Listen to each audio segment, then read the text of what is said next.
Breaking news చూస్తున్నారు. తెలుగు రాష్ట్రాల్లో ఎండలు ఏ స్థాయిలో ఉన్నాయో మనం చూస్తున్నాం. అయితే రాజకీయాలు కూడా అదే స్థాయిలో ఉన్నాయని చెప్పుకోవచ్చు.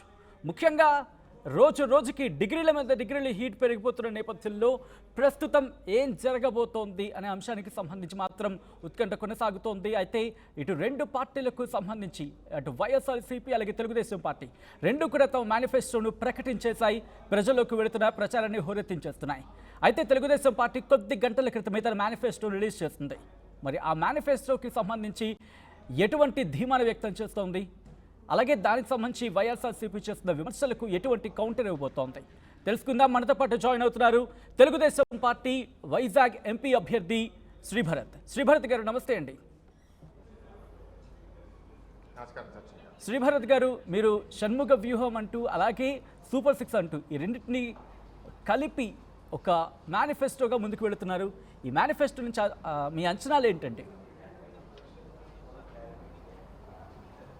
అంటే మేము సంవత్సరం క్రితం మహానాడుకే మినీ మేనిఫెస్టో మాది రిలీజ్ చేశాము. గత సంవత్సరంగా ఈ సూపర్ 6 భవిష్యత్తు గ్యారంటీ అనేది రాష్ట్ర వ్యాప్తంగా ప్రతి నియోజకవర్గంలో తీసుకెళ్ళాము. రెస్పాన్స్ కూడా చాలా బాగుంది. ఇవాళ దాంట్లో ఏంటంటే ఇప్పుడు కూటమిలో జనసేన బీజేపీ కూడా యాడ్ అవ్వడము, వాళ్ళ ఆలోచనలు కూడా కనుక్కొని ఫైనల్ మేనిఫెస్టో ఇస్తామని చెప్పాం. కాబట్టి ఇవాళ ఫైనల్ మేనిఫెస్టో అనౌన్స్ చేయడం జరుగుతుంది. అండ్ దాంట్లో ఆల్ సెక్షన్స్ ఆఫ్ సొసైటీని కవర్ చేశారు. అండ్ ఎట్లా బీసీలకు కూడా ప్రత్యేకంగా రక్షణ ఇచ్చి వాళ్ళని ఎట్లా అప్లిఫ్ట్ చేస్తాము, పేదల్ని ధనికులుగా ఎట్లా చేస్తాము. ఇది కాన్సెప్ట్ ఆఫ్ వెల్ఫేర్ ఎప్పుడైనా సరే తెలుగుదేశం ప్రభుత్వంలో ఏంటంటే ఎవరైతే చాలా పేదరికంలో ఉన్నారో, ఎవరు ఇబ్బందుల్లో ఉన్నారో వాళ్ళకి ప్రభుత్వం అండగా నిలిచి వాళ్ళని ప్రయోజకులుగా తయారు చేయాలనేది మా ఆలోచన. అందుకే ఇవాళ కూడా 20 లక్షల ఉద్యోగాలు ఆంధ్రప్రదేశ్ రాష్ట్రంలో సృష్టిస్తామనేది తెలుగుదేశం పార్టీ కమిట్మెంట్ ఇచ్చింది. నేను కూడా ఇక్కడ ఎంపీగా విశాఖపట్నంలో పోటీ చేస్తున్నాను కాబట్టి నా వరకు నేను ఇక్కడ అట్లీస్ట్ 1 lakh జాబ్స్ నా ఎఫర్ట్స్ ద్వారా సృష్టిస్తాననే కమిట్మెంట్ కూడా ఇక్కడ పార్లమెంట్లో ఇవ్వడం జరిగింది. భరత్ గారు, ఇక్కడ ఒక చిన్న క్లారిఫికేషన్. ఎందుకంటే 20 లక్షల ఉద్యోగాలకు సంబంధించి మీరు హామీ ఇచ్చారా, లేకపోతే నిరుద్యోగ భృతి 3,000కు సంబంధించి హామీ ఇచ్చారా, లేకపోతే రెండు కలిపి ఉన్నాయా మేనిఫెస్టోలో? అదే అండి, అంటే మనం ఏమంటున్నామంటే 20 లక్షల ఉద్యోగాలు గవర్నమెంట్ మారిపోయిన వెంటనే రావు కదా. It will take time, effort పడుతుంది. ఎందుకంటే 2014 నుంచి 19 మధ్యలో యాజ్ పర్ ఏపీఐఐసి ఇండస్ట్రీస్ మినిస్టరే డైరెక్ట్గా ఏపీఐసి ద్వారా అప్రూవ్ అయిన ఇన్వెస్ట్మెంట్స్ ద్వారా ఓవర్ 5 లక్షల ఉద్యోగాలు సృష్టించారు. అది కాకుండా ఆటోమేటిక్గా కొన్ని ఇండస్ట్రీస్ ఎక్స్పాన్షన్ ఇవన్నీ కలిపితే ఇంచుమించు ఎస్టిమేట్ ఏంటంటే 8 lakhs 9 lakhs జాబ్స్ ఆ టైంలో మేము సృష్టించగలిగామని. సో ఇప్పుడు రాష్ట్రం ఈ 5 సంవత్సరాలు చాలా దెబ్బతినింది కాబట్టి ఈ 5 సంవత్సరాలకి కవరప్ చేసుకుని మళ్ళీ కొత్త 5 సంవత్సరాలు కలుపుకొని 20 లక్షల ఉద్యోగాలు సృష్టిస్తాం. కానీ ఆ 20 లక్షల ఉద్యోగాలు వచ్చేదాకా ఎవరైతే నిరుద్యోగ యువత ఉంటారో వాళ్ళకి నెల 3,000 రూపాయలు యాజ్ అ ఫైనాన్షియల్ అసిస్టెన్స్ ఇస్తున్నాము. ఒక్కసారి వాళ్ళకి ఉద్యోగం వచ్చిన తర్వాత ఆ అసిస్టెన్స్ ఆ ఇండివిజువల్కి ఆగుతుంది. సో ఇవాళ రిజిస్టర్ అయిన అన్ఎంప్లాయిడ్ యూత్ అందరికీ అదైతే మనం ఇస్తాం. అలాగే మహిళలే ప్రాధాన్యంగా పలు స్కీమ్స్ మీరు ముందుకు తీసుకొచ్చారు. ముఖ్యంగా ఫ్రీ బస్ కావచ్చు, దాంతోపాటు ఆడబిడ్డ నిధి స్కీమ్, దీంతోపాటు ఇంకా తల్లికి వందనం, మహిళా సెంట్రిక్గా మీరు వెళ్తున్నారు అనే మాట వినిపిస్తోంది. ఎందుకంటే దాదాపు ఈ పథకాలకు సంబంధించి ఇటు తెలంగాణ కావచ్చు లేదా కర్ణాటకకు సంబంధించిన ఈ పథకాలను తీసుకున్నారనేది రైట్. నేను దానికి వెళ్తాను. బట్ అంతకన్నా ముందు మహిళల ప్రాధాన్యంగా వెళ్తున్న స్కీమ్కి సంబంధించి ఇటు వైఎస్ఆర్సీపీ పథకాలని కాపీ కొట్టారనే మాట వినిపిస్తోంది. దీనికి మీరిచ్చే సమాధానం? అదండి, ఇప్పుడు మహిళలకి ఒక పెద్దపీట వేయాలనేది చంద్రబాబు నాయుడు గారు డ్వాక్రా సెల్ఫ్ హెల్ప్ గ్రూప్స్ కూడా ఆయనే కదా తీసుకొచ్చింది. అండ్ ఇప్పుడు మహిళలకి ఆస్తులు సమాన హక్కు ఇవ్వాలనేది ఎన్టీఆర్ గారు చేశారు. సో ఇంట్లో మహిళల్ని బలపరిస్తే సమాజం బాగుంటుంది, ఇంట్లో మహిళలు వర్క్ ఫోర్స్ లోపలికి వస్తే ఎకానమీ డబుల్ అవుతుందని చంద్రబాబు నాయుడు గారు చాలా స్పష్టతతో ఆపరేట్ చేస్తున్నారు. ఇదేం మాకు కొత్త కాదు. ఇవాళ whether it be Karnataka, Telangana are ఇప్పుడు మీరు ఆంధ్రప్రదేశ్ వైసీపీ స్కీమ్స్ అన్నా సరే, మనం ఎప్పుడైనా సరే ఒక స్కీమ్ బాగానే ఉంది అనిపిస్తే దాన్ని మనం అడాప్ట్ చేసుకోవడంలో తప్పులేదు. ఇప్పుడు ఫర్ ఎగ్జాంపుల్ ద ఆరోగ్యశ్రీ వచ్చిన తర్వాత అది టీఆర్ఎస్ కంటిన్యూ చేసింది, టీడీపీ కంటిన్యూ చేసింది. So that is what we are trying to say. ఏంటంటే రాజకీయంలో మనం ప్రత్యర్థులే కానీ శత్రువులం కాదు కదా. ఏ- ఏ- ఏదన్నా ఒక మంచి స్కీమ్ ఉంటే కంటిన్యూ చేయడంలో తప్పేముంది. ఫర్ ఎగ్జాంపుల్ ఇప్పుడు అన్నా క్యాంటీన్ ఉంది, 306 అన్నా క్యాంటీన్లు ఉంటుంది, 2,25,000 మంది రోజు తినేవారు. మేమేమనుకున్నామంటే అన్నా క్యాంటీన్ తీసేసి రాజన్న క్యాంటీనో జగనన్న క్యాంటీనో పెడతారంటే అసలు అన్నా క్యాంటీన్లే మూసేశారు. So this kind of thinking is not correct అండి. ఏంటంటే ఒక స్కీమ్ జనాలకి హెల్ప్ అవుతుంటే మీరు అది కంటిన్యూ చేయండి. ఇప్పుడు తమిళనాడు చూడండి, ఇప్పుడు అక్కడ స్కూల్ బ్యాగ్స్ మీద జయలలిత గారి ఫోటోతో స్కూల్ బ్యాగ్ డిస్ట్రిబ్యూట్ చేస్తే స్టాలిన్ గారు చీఫ్ మినిస్టర్ అయిన తర్వాత కంటిన్యూ చేశారు అటు. ఆయనే ఆ స్కూల్ బ్యాగ్స్ వద్దు, ఆ ఫోటో ఏం మార్చక్కర్లేదు, మీరు డిస్ట్రిబ్యూట్ చేయండి అని డిస్ట్రిబ్యూట్ చేశారు. ఒక పెద్దరికం హుందాతనంతో వెళ్ళారు. అది ఇవాళ ఆంధ్రప్రదేశ్లో కనపడట్లేదు. రైట్, అంటే ఇప్పుడు కొన్ని అంశాలకు సంబంధించి జగన్ ఫేస్తో వెళుతున్నారు, కొన్ని స్కీమ్స్కి సంబంధించి అంటున్నారు. వాటిని మీరు తీసే ప్రయత్నం చేస్తారా, లేకపోతే వాటిని కంటిన్యూ చేసే ప్రయత్నం చేస్తారా? అయితే లేదండి, వీళ్ళు ఈ దుష్ప్రచారం ఏంటి అంటే ఎట్లాగైనా సరే టీడీపీని ఓడించాలి అనేదే తప్ప వీళ్ళు ఎప్పుడైనా నిజం మాట్లాడితే కదా. బికాజ్ పెన్షన్లు మేము వాలంటీర్లు ఇవ్వదన్నారు కాబట్టి పెన్షన్లు మేము ఇవ్వలేము, పెన్షన్లు ఆపింది తెలుగుదేశం ప్రభుత్వం అనే దుష్ప్రచారం కూడా చేశారు. అసలు పెన్షన్లు ఫస్ట్ స్టార్ట్ చేసిందే ఎన్టీఆర్ గారు. అది 75 రూపాయల నుంచి 200 రూపాయలు రాజశేఖర రెడ్డి గారు చేస్తే 200 రూపాయలని 2,000 రూపాయలు చేసింది చంద్రబాబు నాయుడు గారు. ఈ అంతా టైంలో వాలంటీర్లు ఎవరు లేకుండా మేము పెన్షన్లు ఇచ్చాం కదా. మరి ఇప్పుడు సడన్గా వాలంటీర్లు లేకపోతే పెన్షన్ ఇవ్వలేము అనే పరిస్థితి ఎందుకు వచ్చింది? ఇప్పుడు ఏంటంటే మన మంచితో మనం గెలవలేనప్పుడు అవతలోడి మీద భయంతో గెలవడానికి ట్రై చేస్తాం. కానీ మీరు వాలంటీర్ అంశాన్ని తీసుకొచ్చారు కాబట్టి మొదట్లో మీరు వ్యతిరేకించారు, కానీ ఆ తర్వాత మళ్ళీ మీరు వాలంటీర్ వ్యవస్థని కంటిన్యూ చేస్తా అంటున్నారు. వాళ్ళకి ఇప్పుడు ఇచ్చిన దానికి డబల్ ఇస్తా అంటున్నారు. సో ఈ పథకాలన్నీ కూడా మావే కాపీ కొడుతున్నారు. వీటిని ఇంప్లిమెంట్ చేయడానికే 1,20,000 కోట్లు ఖర్చు అవుతుంది. కానీ మీరిచ్చిన మేనిఫెస్టో పూర్తి స్థాయిలో ఇంప్లిమెంట్ చేయాలంటే 2,00,000 కోట్లు ఖర్చు అవుతుందనేది వైసీపీ వాదన. ఏంటి, ఎట్లా ఇంప్లిమెంట్ చేద్దాం అనుకుంటున్నారు? ఇంతకీ సాధ్యం అవుతుందనే హామీలు ఇచ్చారా? రాష్ట్రంలో ఆదాయం పెంచడం తెలిసిన ఆయన ఏదన్నా చేయగలుగుతాడండి. రాష్ట్రంలో ఆదాయం పెంచకుండా అప్పులు చేసే వాళ్ళు చేయలేరు. వైఎస్ఆర్సీపీకి తెలిసింది అప్పులు చేయడము, అబద్ధాలు చెప్పడం.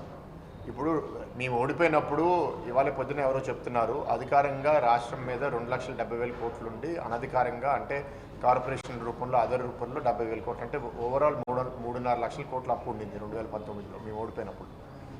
ఇవాళ ఒఫీషియల్గా అనధికారంగా అంటే కార్పొరేషన్ల మీద, అకౌంట్స్ పేయబుల్ మీద, ఇన్సెంటివ్స్ మీద అంతా కలిపి 13 లక్షల కోట్ల అప్పు ఉంది రాష్ట్రం ఇవాళ. సో ఆదాయం మాత్రం రాష్ట్రానికి ఇంకా 3 లక్షల కోట్లు కూడా చేరలేదు.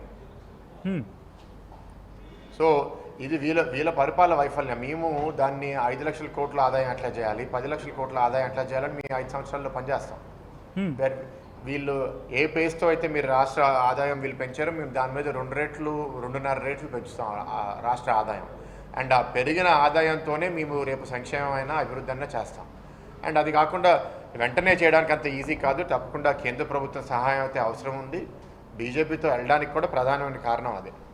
కానీ ఇక్కడ ఇంట్రెస్టింగ్ ఇంకొక కమెంట్ చేసిన పరిస్థితి, ఎందుకంటే వైసీపీ తన మేనిఫెస్టో రిలీజ్ చేసినప్పుడు 99% హామీలు నెరవేర్చాం, చెప్పేదే చేస్తాం, చేసేది చెప్తా ఉంటున్నారు. అట్ ద సేమ్ టైం మరొక మాట అన్నారు, ఒక్క హామీ కూడా అమలు చేయలేదు చంద్రబాబు అంటూ చెప్పిన నేపథ్యంలో గతంలో మేనిఫెస్టోలకు సంబంధించి క్వశ్చన్ వస్తుంది. ఇంతకీ 1% కూడా మీరు అంటే హామీలు అమలు చేయలేదా గతంలో? అదే అండి, వీళ్ళు మద్యపాన నిషేధం చేస్తా అన్నారు, మద్యపాన నిషేధం చేయకుండా ఎలక్షన్స్కి రానన్నారు. మద్యపాన నిషేధం చేయడం కాదు కదా, లిక్కర్ మీద రెవెన్యూ 2019లో 6-7 వేల కోట్లు ఉంటే ఇవాళ అది 25,000 కోట్లు చేరింది. ప్రజల రక్తం తాగేస్తుంది ప్రభుత్వం. ఇవాళ ఇసుక పాలసీ బాగా చేస్తారని ఇప్పుడు ఇసుక రేట్లు విపరీతంగా పెంచేశారు. ఇవాళ ఇది జాబ్ క్యాలెండర్ పెడతారని ఒక జాబ్ క్యాలెండర్ పెట్టలేదు, ఎలక్షన్స్ 3 నెలలు 4 నెలలు అనగా పెట్టారు. మెగా డిఎస్సి చేస్తా అన్నారు, ఒక్క డిఎస్సి చేయలేదు ఇప్పుడు దాకా, ఈ లాస్ట్ 6 నెలల్లో చేశారు. అంటే చేసిన ప్రామిసెస్ అన్నీ 5 సంవత్సరాలు మర్చిపోయి ఒక మాట కూడా గుర్తొస్తుంది. గతంలో ముఖ్యమంత్రి గారు ప్రచారం చేసినప్పుడు, అంటే when he was opposition leader, పరిపాలనలో ఉన్నప్పుడు లాస్ట్ 6 నెలల్లో చేసే ప్రామిసులు అన్ని అబద్ధాలే, ఏవి నమ్మకూడదు అని. హ్మ్. అది ప్రస్తుత ముఖ్యమంత్రి అన్నారు. హ్మ్. మరి ఇప్పుడు ఆయన ఈ 6 నెలల్లో ఏది చెప్పినా మరి ఇంకా మనం నమ్మకూడదు కదా మరి ఆ లెక్కన. హ్మ్. భరత్ గారు, ఇక్కడ మరొక క్వశ్చన్ ఏంటంటే, ఇటు ఫ్రీ బస్ కావచ్చు, లేకపోతే ఏడాదికి 3 గ్యాస్ సిలిండర్లు. సో ఇలాంటి పథకాలు దాదాపు ఇటు కాంగ్రెస్కి సంబంధించి తెలంగాణలో అధికారాన్ని కట్టబట్టిన పరిస్థితి కాబట్టి ఈ స్కీమ్తో అక్కడ వద్దామని ప్లాన్ చేసుకున్నారా, లేకపోతే ఇది మీకు ముందు నుంచి ఉన్న వ్యూహమా? అది నాకు తెలియదండి, ముందు నుంచి ఉందేమో కానీ. బట్ మహిళలకి బస్ ట్రాన్స్పోర్ట్ ఇవ్వడం వల్ల ఏంటంటే ఎక్కువ మహిళలు వర్క్ ఫోర్స్ ఎంటర్ అవుతారు. That is a very good thing. ఎందుకంటే మహిళలు వర్క్ ఫోర్స్ ఎంటర్ అయ్యి మహిళలకి మొబిలిటీ పెరిగితే ఎకానమీ ఇంకా డబుల్ స్పీడ్లో పెరుగుతుంది అనేది చంద్రబాబు గారి ఆలోచన. అండ్ గ్యాస్ సిలిండర్స్ 3 ఇవ్వడానికి కారణం ఏంటంటే వాళ్ళు ఇంకేదో ఆల్టర్నేటివ్ చీప్ ఫ్యూల్స్ వల్ల వాళ్ళ హెల్త్ సఫర్ అవుతుంది. 3 గ్యాస్ సిలిండర్లు ఇస్తే ఇప్పుడు గ్యాస్ సిలిండర్ రేట్లు 1000 రూపాయలు దాటేసింది. ఇప్పుడు ఎలక్షన్స్ దగ్గరికి వచ్చింది కాబట్టి వీళ్ళు ఏదో కొంత తగ్గించారు. కానీ గ్యాస్ సిలిండర్లు అందుబాటులో ఉంటే దట్స్ సింబాలిక్ జెస్చర్ మహిళలకి. రైట్. సో మంచి అనేది ఎక్కడి నుంచైనా తీసుకోవడంలో తప్పలేదు అనేది నా అభిప్రాయం. అలాగే చంద్రబాబు పాలనా కాలంలో రాష్ట్ర అభివృద్ధి జరిగింది లేదు, డెఫిసిట్ అనేది క్లియర్ కట్గా కనిపించింది అనేది ఆ రోజు మేనిఫెస్టో రిలీజ్ చేసిన టైంలో జగన్ అక్కడ డీటెయిల్స్తో సైతం చూపించిన పరిస్థితి చూసాం ఆంధ్రప్రదేశ్ ముఖ్యమంత్రిగా. సో ఏంటి ఇప్పుడు కనుక మళ్ళీ మీరు అధికారంలోకి వస్తే అటువంటి డెఫిసిట్ కంటిన్యూ అయ్యే అవకాశం ఉంటుందా అనే అంశానికి సంబంధించి క్వశ్చన్స్ రైజ్ అవుతున్నాయి. దీనికి మీరు ఇచ్చే క్లారిటీ? అదే అండి, ఇప్పుడు గౌతమ్ రెడ్డి గారు unfortunately he is no more. But Gautam Reddy గారు when he was the industry minister in YSRCP government, ఆయన ఒఫీషియల్గా సైన్ చేసిన ఈ డాక్యుమెంట్లో 14 నుంచి 19 మధ్యలో 5 లక్షల ఉద్యోగాలు ఇండస్ట్రీస్ మినిస్ట్రీ ద్వారా తెలుగుదేశం ప్రభుత్వం ఇచ్చింది. అండ్ 5 లక్షల ఉద్యోగాలు కాకుండా 3900 ఎంఎస్ఎంఈస్, 240 లార్జ్ కంపెనీస్ వచ్చినాయి. 15,000 ఎకరాలు ఇచ్చాము, 9,000 మెగావాట్లు 19,000 మెగావాట్లకి పెంచాము అనేది రిపోర్ట్ ఉంది. సో ఇవాళ వైఎస్ఆర్సీపీ 5 సంవత్సరాల్లో అట్లా ఒక వైట్ పేపర్ ఇవ్వమనండి. ఇండస్ట్రీ కోసం ఎంత ల్యాండ్ ఇచ్చారు, ఎన్ని ఉద్యోగాలు సృష్టించారు, ఎంత ఇన్వెస్ట్మెంట్ తీసుకొచ్చారో చెప్పమనండి. దాని తర్వాత మనం ఆడుకుందాం. నవరత్నాలు అనేవి సింపుల్గా నవరత్నాలు, అవి నవరత్నాలు ప్లస్ నవరత్నాలే మమ్మల్ని ముఖ్యంగా ప్రభుత్వంలోకి తీసుకొచ్చాయి, వాటిని నెరవేర్చాం. ఇప్పుడు నవరత్నాలు ప్లస్ని అంటే నవరత్నాల్ని కంటిన్యూ చేస్తేనే మరికొన్ని యాడెడ్గా ఇస్తామంటూ కూడా చెప్తున్న నేపథ్యంలో అక్కడ నవరత్నాలు ప్లస్ అండ్ మీకు సంబంధించి సూపర్ 6 అండ్ షణ్ముగ వ్యూహం కంపారిజన్లో యాజ్ అండ్ సిటిజన్గా బెస్ట్ చూస్ చేసుకోమంటే ఏం చూస్ చేసుకుంటారు? అంటే 2 స్కీమ్స్తో సంబంధించి ఇవాళ ప్రజలకి 2 కావాలండి. ఇప్పుడు పేద కుటుంబంలో ఉన్న వాళ్ళు కూడా వాళ్ళ పిల్లలకి మంచి చదువు ఉండాలి, వాళ్ళకి మంచి ఉద్యోగ అవకాశాలు ఉండాలి అని కోరుకుంటారు. ఇప్పుడు ఎవరు వచ్చి నా కుట్టి అభివృద్ధి కావాలి, సంక్షేమం వద్దు అని అనరు. కొందరు వచ్చి నా కుట్టి సంక్షేమం కావాలి, అభివృద్ధి వద్దు అంటారు. 2 బ్యాలెన్స్గా చేయాలి. అది వైసీపీ ఫెయిల్ అయింది, మేము చేస్తాం. అండ్ బిఫోర్ కంక్లూడింగ్, ఎన్డీఏకి సంబంధించి నిన్నటి నుంచి క్వశ్చన్స్ రైజ్ అవుతూనే ఉన్నాయి. అఫ్కోర్స్ నిన్న సిద్ధార్థనాథ్ క్లారిటీ ఇచ్చే ప్రయత్నం చేశారు. ఒక్కసారి ఎందుకంటే తెలుగు ప్రజలకు మరొకసారి క్లారిటీ ఇచ్చే ప్రయత్నం చేయండి. మేనిఫెస్టోకి సంబంధించి తెలుగుదేశం జనసేన మాత్రమే బాధ్యత తీసుకుంటుందనేది నిన్న మీ అధ్యక్షుడు చంద్రబాబు నాయుడు చెప్పుకొచ్చిన పరిస్థితి. సో ఎన్డీఏకి సంబంధించి రాష్ట్రంలో ఎటువంటి కీ రోల్ ప్లే చేయబోతోంది? మేనిఫెస్టో ఇంప్లిమెంటేషన్లో ముఖ్యంగా బీజేపీకి సంబంధించి పాత్ర ఏ విధంగా ఉండబోతోంది? అంటే ఇక్కడ ఒక పాయింట్ గుర్తు చేద్దాం అనుకుంటున్నానండి. మొన్న రాజ్నాథ్ సింగ్ గారు డిఫెన్స్ మినిస్టర్ విశాఖపట్నం వచ్చినప్పుడు ఒక మాట అన్నారు. కేంద్రంలో పెద్దన్నగా ఉన్న మేము రాష్ట్రంలో తమ్ముడు పాత్ర తీసుకోవడానికి ఒకటే ఒక కారణం, వైసీపీ ప్రభుత్వాన్ని ఓడించడానికి. సో రాష్ట్రంలో పెద్దన్నగా తెలుగుదేశం పార్టీ ఉన్నప్పుడు ఇక్కడ ప్రధాన బాధ్యత మా మీద పడుతుంది. కానీ ఒక కేంద్రంలో వాళ్ళు ప్రభుత్వంలో వస్తారని మేము నమ్ముతున్నాం కాబట్టి వాళ్ళేమి వాళ్ళ బాధ్యత నుంచి పారిపోవట్లేదు.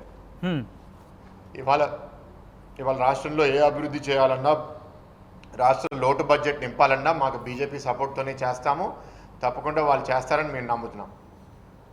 Right, thank you so much Bharat గారు, ఆర్టీవీతో జాయిన్ అయ్యి మీ మేనిఫెస్టోకి సంబంధించి ఉన్న అంశాలు కావచ్చు దానికి సంబంధించి మాట్లాడే ప్రయత్నం చేసినందుకు థ్యాంక్ యూ సో మచ్ అండి.